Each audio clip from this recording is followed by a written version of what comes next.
Corona के खिलाफ लड़ाई में हिंदुस्तान ने एक और कदम बढ़ा दिया है। आज से 18 साल से ज्यादा उम्र के लोगों को फ्री बूस्टर डोज दी जाएगी। अगले 75 दिन तक फ्री बूस्टर डोज दी जाएगी। मोदी कैबिनेट की मीटिंग में अहम फैसला हुआ था। सरकारी और प्राइवेट सेंटर्स पर फ्री बूस्टर डोज मिलेगी।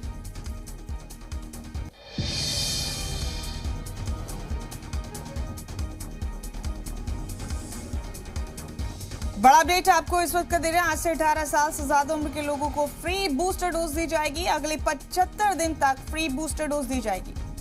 बड़ा अपडेट है इस वक्त का जो आप देख रहे हैं। मोदी कैबिनेट की मीटिंग में ये फैसला लिया गया था। आपको बता दें कि सरकारी और प्राइवेट सेंटर्स पर ये फ्री बूस्टर डोज दी जाएगी 18 साल से ज्यादा उम्र के लोगों को, और आज से ये अमल शुरू कर दिया जाएगा।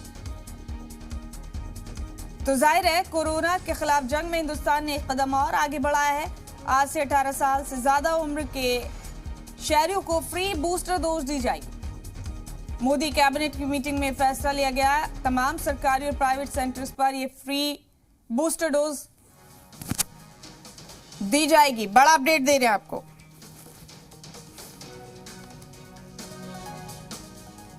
भारत आजादी के 75 वर्ष मना रहा है और आजादी के अमृत काल के अवसर पर एक कॉल ये भी ली गई, एक निर्णय लिया गया है कि 15 जुलाई 2022 से लेकर अगले 75 दिन तक, यानी कि 15 जुलाई से अगले 75 दिन तक देश के 18 वर्ष से ज़्यादा उम्र के जितने भी नागरिक होंगे उनको बूस्टर डोज बिल्कुल मुफ्त में देने का निर्णय लिया गया है।